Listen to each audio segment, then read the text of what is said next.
Welcome to Sporium. We're here going to be talking about the Shapla Football League. This is today the first time we're bringing in brothers from Birmingham area who have been running football for quite a few years. I'll go ahead and introduce our guests today. First of all, we have here Manjur Chaudhry. He's the General Secretary of Shapla Football League. Welcome on board, Manjur. Nice to meet you. And then we have here Rabiul Hussain, who's the Vice Chair of the Shapla Football League. Welcome on board, Rabiul. Assalamualaikum. And then we have here Shangir Ali, who's the the Player Registration Secretary. Yes. Okay, welcome on board, Shangir. Good to be here, thank you. Okay, guys, I mean, I've heard about Shapla Football League. In fact, I've seen some of the information in your match program that went to the cup final recently. Tell us how the league started. I mean, how did the league start itself? Right. First, we'd like to thank Channel+S for giving us the opportunity to be here today. Thanks to Channel+S, and great to be here. Shapla Football League started in 1993. It started with the 6 team. The idea was to finding talented footballer within the Bangladeshi across the West Midland. Started with this 6 team, and then every year is getting bigger and bigger. And it's run by the dedicated volunteers who gives a lot of their time to ensure the league run very smoothly, and for the next future generation of the footballer as well. Okay, I mean, there must be, in 1993, you said it started. I mean, there must be a few brothers that thought about the idea. Who were they? I mean, and why did they think about starting it up at that time, do you think? Originally, there were a set of teams within the West Midlands area that, had been playing football for a while. I think the 6 teams that Rabiul mentioned earlier were they, but they were playing occasional games, occasional friendlies intermittently. So there was no sort of structural setup within the West Midlands for those teams to participate with each other. And I think it was, what happened was some of those teams got together and said, let's set up a league of our own, which sort of caters for our needs really, which based around our working patterns. Most Bengalis work in the catering sector, so it's a case of accommodating that. So finding a slot within the weekend where it's appropriate for those players to participate, and it was just a culmination of heads from that resulted in the SFL being created in 1993. It's just another Sunday football league, just like everybody else, but you have a target group, I presume, when you started. Did you guys have a target group, a target area to work with? What do you think, Manjur? When the league started, it was predominantly a Bangladeshi community league. 6 teams, they're all Bangladeshis, managed, and all the players are Bangladeshi players as well. The idea was obviously after restaurants on a Sunday, they used to play in the park.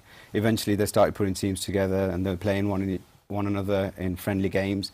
And then there was some of the managers of those teams came together, created the family called the Shapla League, and tried to give a structured competition to these teams to get involved. I mean, obviously when we were at school playing football, yeah, we played for our schools, we played for our district teams, but we never sort of made it through to playing structured football on a regular basis. And thanks to these brothers, they put this setup together. And when we started playing as well, we looked forward to playing. Obviously we used to play in the park during the week after school, but on a Sunday, yep, Shapla League, we've got a game against so-and-so. And from that, it started to evolve, and I think within about 4-5 years, there was 2 divisions, there was like 20 teams, 24 teams.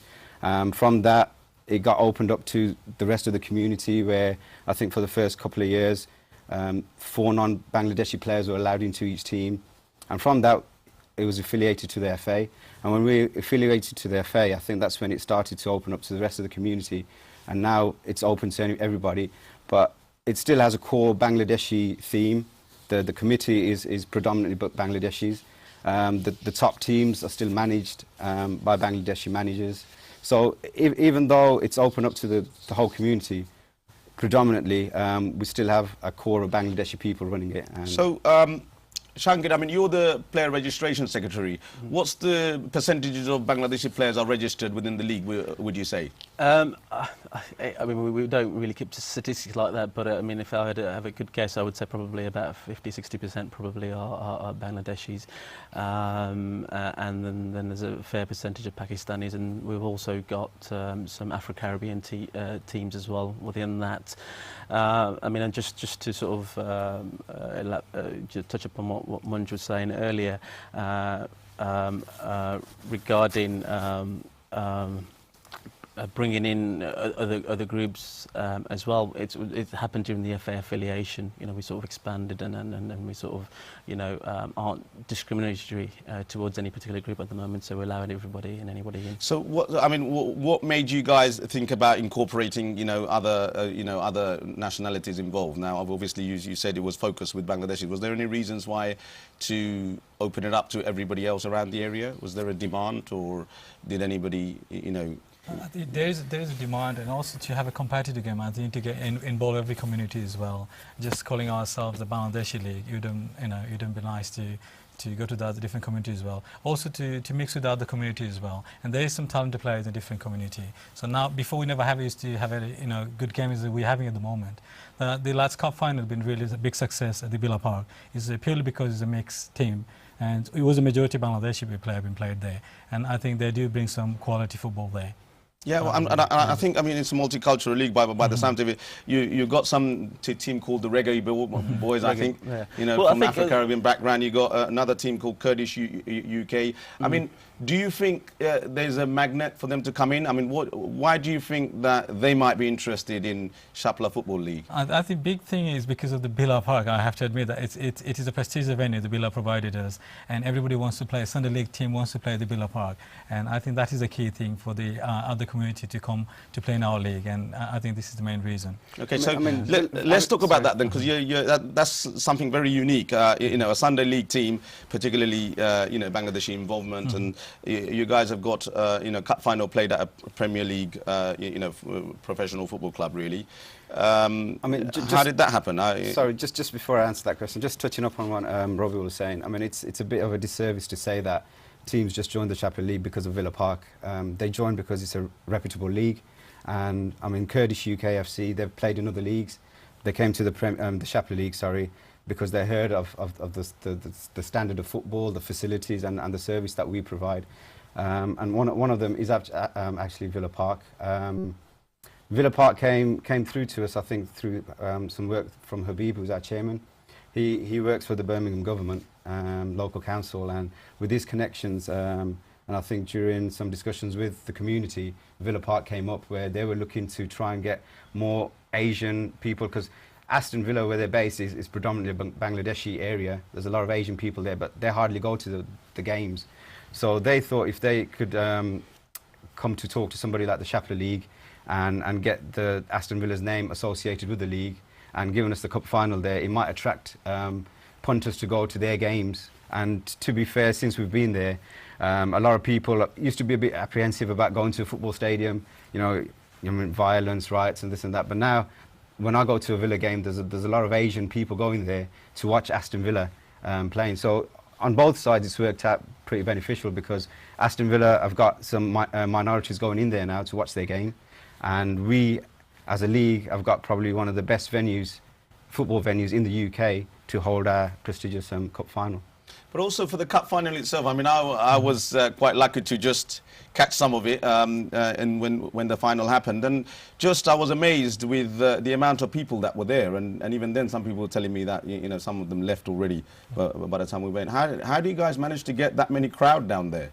That was quite a lot for a normal, typical Sunday League Cup final. I think it's also because it's a free entrance to it, and also do a lot of aggressive marketing, which is like advertising, radio, TV, and also the word of mouth as well. So and also it's an evening kick-off, so we had some family came to watch the game as well. So I think that's. I mean, you. Well, I mean, the people. I'm just saying it for the people's sake in London, because there's a lot of events, football events in London. I mean, we organised one in Stamford Bridge for the last 9 years, and we can't even get probably 500 people down there. And you guys are talking about 2,000, 3,000 people there. I think just for the learning curve for all the Londoners, really. What is it that you guys have got that we don't have down here? We have a marketing team of three people from the committee, myself, Robiul and Hulk.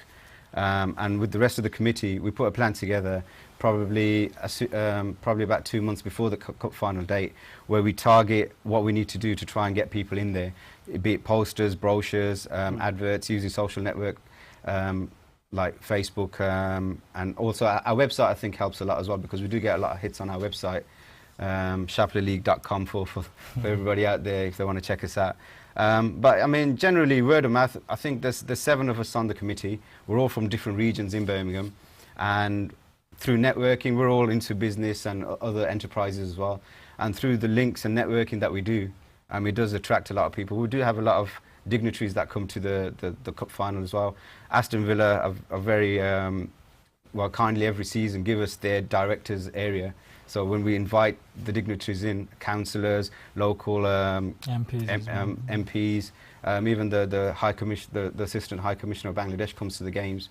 So, but it's generally networking between us all and having the contacts. Absolutely. And trying to get everybody in. Let's see, we've got a caller online. Let's see if there's a person from Birmingham. Hello, assalamu alaikum.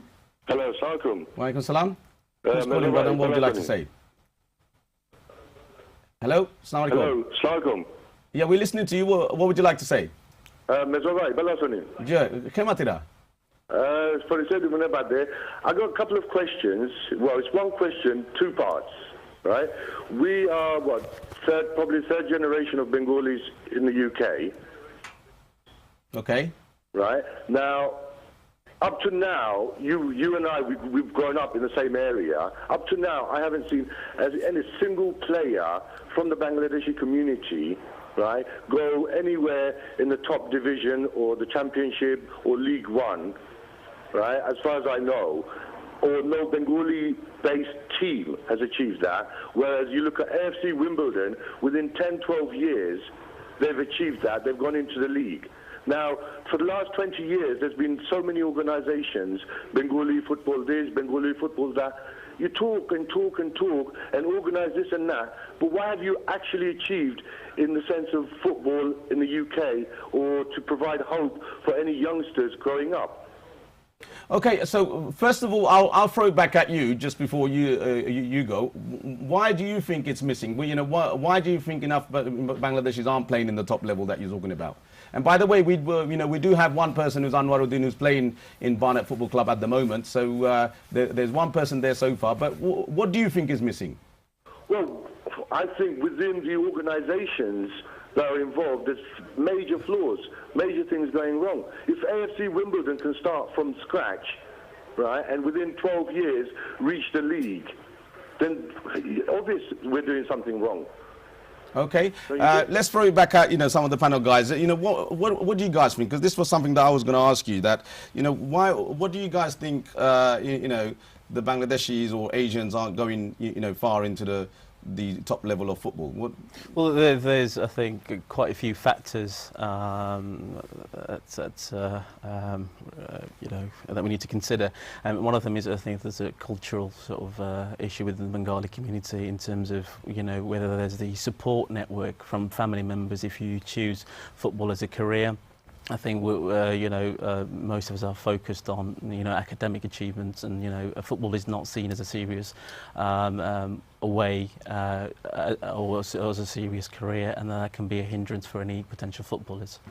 Okay, but I mean in general, I mean in your league, I mean you mentioned the standard is quite high. Has many players gone to play in a higher level football than playing in Shapla Football League? I mean, some of the top teams in our Premier Division, some of them do have semi-professional players. I know 1 or 2 personally that have played abroad as professional players.